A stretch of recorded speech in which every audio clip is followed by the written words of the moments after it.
आपकी कल वाली बात से आगे जाते हुए जहां आप मुख्तलिफ हवाले दे रहे थे, कॉन्डोलीजा राइस का भी, बीबी के जमाने का भी, नवाज शरीफ साहब के जमाने का भी, इवन मुशर्रफ साहब के बारे में उन्होंने खुद लिखा कि जनाब हमने फोन की तो हमने इतने मुतालबा सामने रखे, ये सोच के कि वो इतना मान लेंगे, लेकिन वो तो सारे के सारे ही मान गए। ये हिस्ट्री है हमारी। लेकिन मेरे एक ये भी सवाल है ना, जो मालिक साहब कह रहे हैं कि जनाब इख्तलाफ किस हद तक का है यहाँ पर इमरान खान साहब से उनके मुखालिफों का। चूंकि एक एग्जाम्पल फिर भुट्टो साहब और जिया साहब वाली भी तो है कि जब उनको टांगना था भुट्टो साहब को और पूरी आलमी लीडरशिप आ गई जिया को समझाने के लिए, लेकिन जिया साहब नहीं माने और उन्हें करना था वो कर गुजरे। तो यहाँ पर क्या मामला उस नहज तक नहीं चला गया कि अमेरिकनों ने तो यही कहा था भुट्टो साहब को छोड़ने का? वैसे कब कहा था? अब्बासी साहब जो बदामी साहब सॉरी अब्बासी साहब के इन्फ्लुएंस में रहते हैं यहाँ पे, हमारी यहाँ पे एस्टैब्लिशमेंट चूंकि अब्बासी साहब ही हैं तो अब्बासी साहब मुंह से निकल रहा है। अगर आप लिटरेचर पढ़े तो अमेरिकन वांटेड के भुट्टो अंदर रहे और भुट्टो का खात्मा हो। ये अमेरिकन की बात नहीं की मैंने कहा आलमी देखिए फरमाइशी प्रोग्राम तो जिया साहब के साथ भी हुआ था ना कि छोड़ दें भुट्टो साहब को।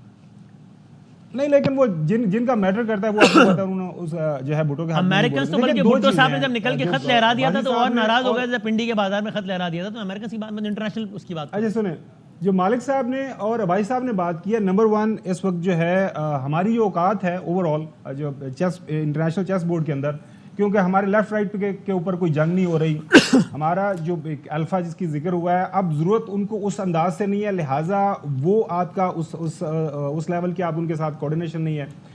नंबर 2, आप देखें कि रिसेंटली जब डोनाल्ड लू ने कुछ कहा, जो भी कहा था कि जो हमारे इंटरनल अफेयर्स के अंदर कुछ ब्लेटेंट इंटरफेरेंस हुई है, तो यहाँ पे चीज़ें हिल गई थी। तो जो अब्बासी साहब ने बात की उसको सपोर्ट करते हुए कि वहाँ से कोई आ जाएगी कॉल या किसी ने ख्वाहिश का इजहार कर दिया तो यहाँ पे फिर वो पत्ते हिलेंगे। नंबर 2, देखिए हमारा इस वक्त मसला क्या है, हमारा इस वक्त सबसे बड़ा मसला है हमारी इकोनॉमी इस वक्त जो है टैंक की हुई है। हम हर दूसरे महीने क्या दूसरे हफ्ते जो है कभी अमेरिका भाग रहे हैं, कभी सऊदीया भाग रहे हैं, कभी किसी और डोनर के पास भाग रहे हैं कि भैया हमारे जो है हालात ख़राब हैं, हमें पैसे चाहिए।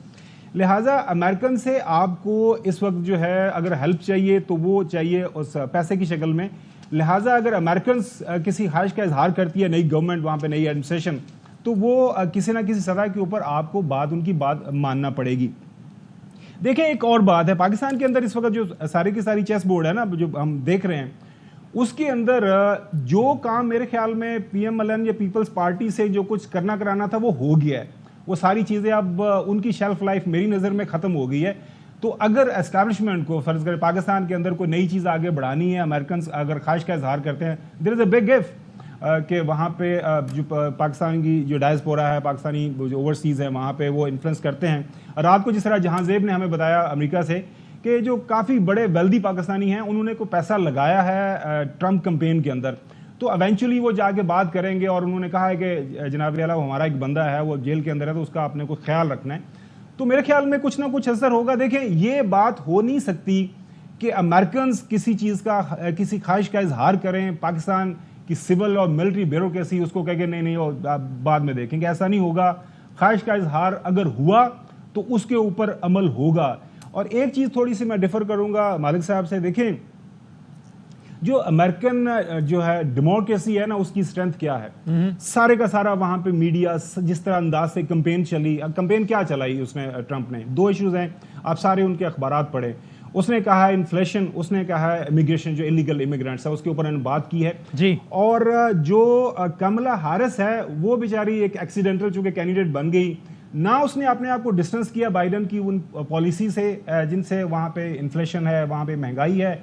देखें ये फैक्ट है, फैक्ट ये है कि रिसेंट अमेरिकन हिस्ट्री के अंदर आउटगोइंग प्रेसिडेंट की सबसे कम, जो मैंने रात भी बात की थी कि जो अप्रूवल रेटिंग है इस वक्त बाइडन की है।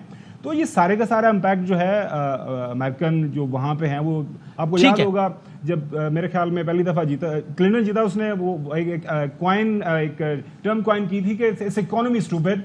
तो अमेरिकन को ज़्यादा चीज़ जो मैटर करती है वो इकोनॉमी करती है। और 4 साल जब ट्रंप रहा था, स्टैटिस्टिक्स यही बताते हैं कि उसने इकोनॉमी बेहतर अंदाज से चलाई थी। अब लेट्स सी कि अब क्या करता है। और आई डोंट थिंक सो कि ये बहुत बड़ा डिक्टेटर होगा और ये अमेरिकन डेमोक्रेसी का जो ऊपर नीचे कर देगा। अमेरिकन सिस्टम के अंदर इतना मेरे ख्याल में जान है, दिस इज माई आर्गूमेंट, कि वो बर्दाश्त कर लेगा ट्रम्प को। एक ब्रेक लेते हैं और ब्रेक के बाद थोड़ा ये वाला भी एलिमेंट डिस्कस करेंगे कि क्या आप लोग के ख्याल में इस वक्त यूक्रेन की तो बात नहीं, मिडिल ईस्ट में सूरत हाल है, ज़ाहिर है आम मुसलमान जिससे बहुत ज़्यादा कंसर्न है, क्या उस पर भी किसी तरीके का कोई फ़र्क पड़ने का इम्कान है? और पाकिस्तान की तनाजुर में अगेन हम बार बार आते रहेंगे कि जहाँ पर वाज़े तौर पर अगेन ये भी लग रहा है कि जैसे कुछ ट्वीट्स की डिलीट होने की बात की मारिया ने, या जैसे एक दूसरी साइड जो है वो उन्हीं पुरानी जो ट्वीट्स हैं मौजूदा हुकूमत की पुरानी ट्वीट्स ट्रम्प मुखालिफ या ट्रम्प के हवाले से तंजिया जो ट्वीट्स हैं वो दूसरी साइड रीट्वीट कर करके जैसे शिकायत लगा रही हो अमेरिका को, देखें ना इसने ये बोला था आपके खिलाफ, इससे तो ये भी ट्वीट किया था आपके खिलाफ, वो एक अजीब सा माहौल चल रहा है। इस सब पे बात करते हैं ब्रेक के बाद आते दोबारा।